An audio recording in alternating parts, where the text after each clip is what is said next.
నమస్కారం. నేను మీ Kiran royal, Janasena party.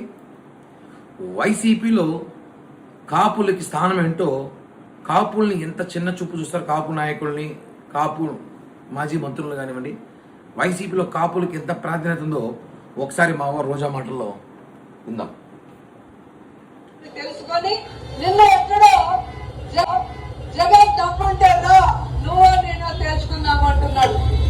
Jagananna దమ్ము ధైర్యం గురించి సోనియా గాంధీని అడుగు, మీ నాన్న చంద్రబాబు నాయుడిని అడిగితే తెలుస్తుంది. నారా లోకేష్ కూడా ఈ సందర్భంగా తెలియజేస్తున్నా, నీకు జగనన్న అవసరం లేదు. ఈరోజు రాష్ట్ర వ్యాప్తంగా ఏ జిల్లాకు వెళ్ళినా మా నాయకులు కనిపిస్తారు.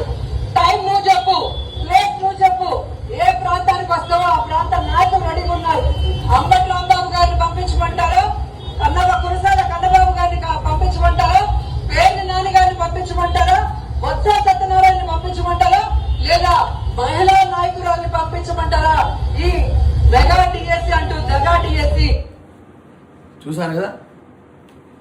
ఆస్తులు దోచుకోవడానికి, జగన్మోహన్ రెడ్డి బినామీలు కాపలా కాయడానికి, ఆస్తులు దాచిపెట్టుకోవడానికి, డబ్బు సంపాదించడానికి మాత్రం రెడ్లు కావాలి. ఇక్కడ కాపులు మాత్రం రోడ్డుపై తీసుకొచ్చి గొడవ పడడానికి అంబటి రాంబాబు, పేరి నాని, బొత్స సత్యనారాయణ, కన్నబాబు వీళ్ళందరూ ఛాలెంజ్లు విసిరి బయటకు వచ్చి గొడవ పడరట. వీళ్ళు రోజా కానీ, భాస్కర్ రెడ్డి కానీ, కరుణాకర్ రెడ్డి కానీ, మిథున్ రెడ్డి కానీ, ఇంకో రెడ్డి కానీ, సజ్జల రెడ్డి కానీ వీళ్ళందరూ కూడా ప్యాలెస్లో కూర్చొని ఆస్తులు సంపాదించుకోవాలి.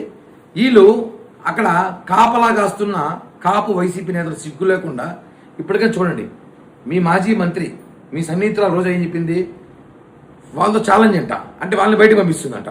వైసీపీలో ఉన్న కాపు నేతలతో లోకేష్ గారి ఛాలెంజ్ చేపిస్తుంది. అంటే ఏమర్థము? ఇప్పుడు కాపులు తెలుసుకోండి, మీ స్థానం ఏందో. మీ స్థానం మీరు బయట గొడవలకి, కేసులకి, కుక్కలా బయట పడి ఉండడానికి విశ్వాసం చూపించడానికి మాత్రమే కాపులు వైసీపీలో పనికొస్తారా? ఉదాహరణ చూడండి, రేపు మళ్ళా ఒకసారి జగన్మోహన్ రెడ్డి ముఖ్యమంత్రి అయితే, మీరు అంటున్నారు కదా అవ్వాలని, ఒకవేళ అయితే మీ పరిస్థితి ఏంటి? వాళ్ళు ప్యాలెస్ లోపల, మీరు ప్యాలెస్ బయట చొక్కాలు చూసుకోవడానికి తెలుసుకొని మారండి ఇప్పటికన్నా.